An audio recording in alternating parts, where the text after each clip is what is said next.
በስመ አብ ወወልድ ወመንፈስ ቅዱስ አሐዱ አምላክ።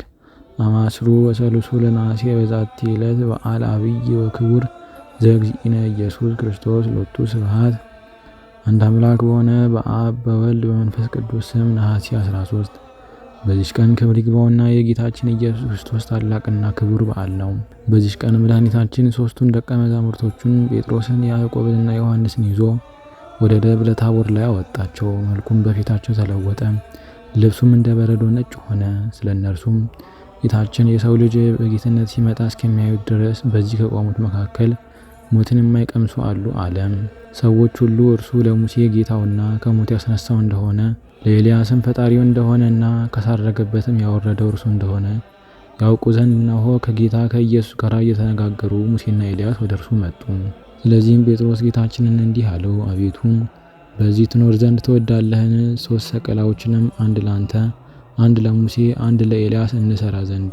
በዚህም ቃል የደካማነትና የትህትና ምልክት አለበት። ደካማነት የተባለ ጴጥሮስ ጌታችን ከሰማይ የወረደበትን ስራ ትቶ በተራራ ላይ ይኖር ዘንድና ራሱን የሚሰውርበትን ቤት ይሰራለት ዘንድ የተናገረው ነው። ትህትና ያልነውም ጴጥሮስ ለራሱና ለባልንጀሮቹ ሐዋርያት ቤት ይሰራ ዘንድ ስላላሰበ ነው። ራሱንና ባልንጀሮቹ ሐዋርያትን እንደ ባሮች፣ ነቢያትን ደግሞ እንደ ጌቶች አድርጎ አስቧልና። ስለ ሐዋርያትም የእውቀት ማነስ አታድነቅ፣ በዚያን ጊዜ ፍጹማን አልሆኑምና። እንዲህም በሚልበት ጊዜ ጌታችን በሰው እጅ የተሰራ ማደሪያን የማይሻ መሆኑን ለጴጥሮስ ያሳየው ዘንድ እነሆ ደመና ጋረዳቸው። የጌታችንን ጌትነቱን የሚገልጽ በሐዋርያትም ልቡና እምነትን የሚያጸና እንዲህ የሚል ቃል ከደመና ውስጥ መጣ። ይህ የምወደው በእርሱ ደስ የሚለኝ ልጄ ነው፣ እርሱን ስሙት። ሙሴና ኤልያስም ከእርሱ ጋር ሲነጋገሩ ተሰሙ። ስለ እርሱም የተናገሩትን ትንቢታቸውንም በቸርነቱ አረጋገጠ።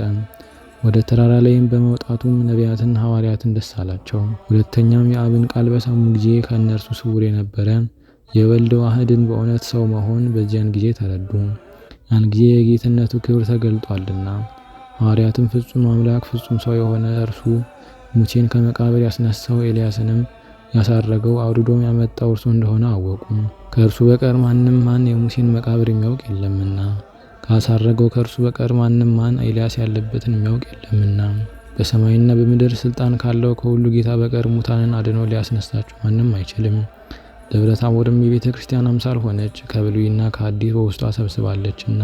የአብንም ቃል በሰሙ ጊዜ በግንባራቸው ፍግም ብሎ በምድር ላይ ወደቁ፣ እንደ ሙታንም ሆኑ። ከዓለም አስቀድሞ ከእርሱ ጋር በሕልውና እንዳለ ለልጁ አብ ምስክርን ሆነ። ወዲያውኑ ሙሴ ወደ መቃብሩ፣ ኤልያስም ወደ ቦታው ተመለሱ። ሐዋርያትንም ባነቃቸው ጊዜ ከብቻው ጌታችን በቀር ማንንም አላገኙም። ከባህሪያችን የተዋሃደና ስጋችንን የለበሰ ፍጹም አምላክ እንደሆነ በዚህ ሐዋርያት አስተማሩ። እንግዲህ እናስተውል። ሰው ካልሆነ ቅዱስ ገብርኤል እመቤታችንን ድንግል ማርያምን በአበሰራት ጊዜ እግዚአብሔር ካንቺ ጋር ነው እንዴት አላት? አምላክ ካልሆነ ስለምን ግዙ ፍጻሜ የለውም እንዴት አላት? ሰው ካልሆነ በበረት እንዴት አስተኙት? አምላክስ ካልሆነ መላእክት ከሰማይ ወርደው ለእግዚአብሔር በሰማያት ምስጋና በምድርም ሰላም ለሰውም ግዕዛኑ ሊሰጠው እያሉ እንዴት አመሰገኑ? ሰው ካልሆነስ ዮሐንስ በውሃ እንዴት አጠመቀው? አምላክስ ካልሆነ አልዓዛርን ከመቃብር እንዴት ሊያስነሳው ቻለ? ይህ ተቀዳሚ ተከታይ የሌለው አንድ ልጅ አካላዊ ቃል እግዚአብሔር እርሱ ያለመለወጥ ያለመለየት አንድ አካል አንድ ባህሪ በመሆን ፍጹም አምላክ ፍጹም ሰው እንደሆነ እናምንበታለን።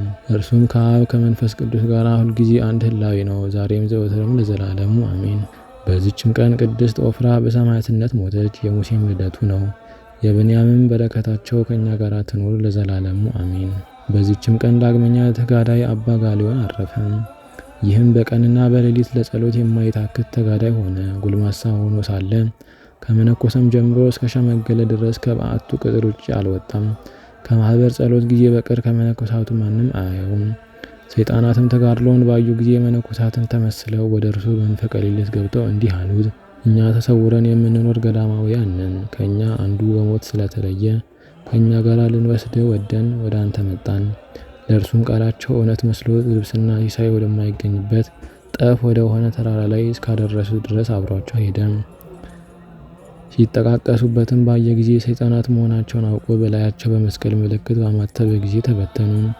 በሚመለስም ጊዜ በወዲያም በወዲህም መንገድ አጣ። የክብር ባለቤት ወደሆነ ጌታችን ጸለየ። ከዚህ በኋላ ከአንዱ ገዳም ወደ አንዱ ገዳም የሚዘዋወሩ ከአባ ሲሎና ገዳም የሆኑ መነኮሳት ተገለጹለት።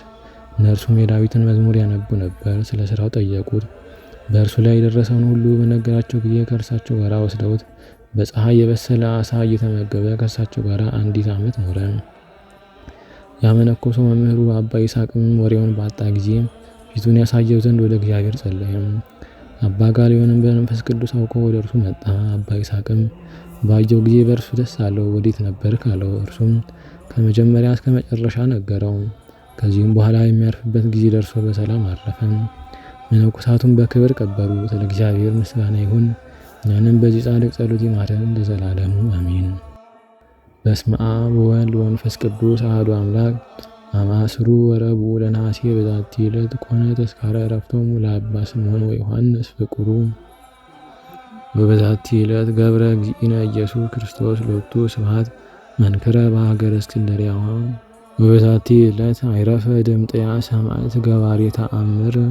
በዛቲ ዕለት ስማ ኮነ ቅዱስ ባስሊቆስ ዘአቅረብኩ ማሕሌተ አዘኪርየ አእላፈ እምዕለተ ጸምዱከ ዘልፈ ለላ አነብብ ተወከፍ ዘንዴቴ መጽሐፈ እንተረሰይከ እግዚኦ ጸሪቀ መበለት ውኩፈ እምዕለ አብኡ ውእላን ዘተርፈ ነቢያት ቅዱሳን ሐዋርያት ሰባክያን ሰማዕታት ጻድቃን ደናግል አዲ ወመነኮሳት ኢራን ባርኩ ባርኮ ጉባኤ ዛቲ መካን እስከ አረጋዊ ሊቅ ወንዑስ ሕፃን ለዘጸሐፎ በክርታስ ወለዛ ጻፎን ዘይደርስ ለዛ አንበቦ ወለዘ ተርጎሞ በልሳን አዲስ ወለዘ ሰማ ቃሎ በዝነ መንፈስ በጸሎተ እሙ ማርያም አራቂተ ኩሉ እምባይ ስውረ ይምሃረነ ኢየሱስ ክርስቶስ ስውረ ይምሃረነ ኢየሱስ ክርስቶስ ስውረ ይምሃረነ ኢየሱስ ክርስቶስ።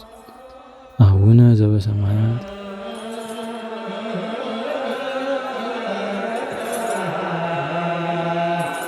Amen.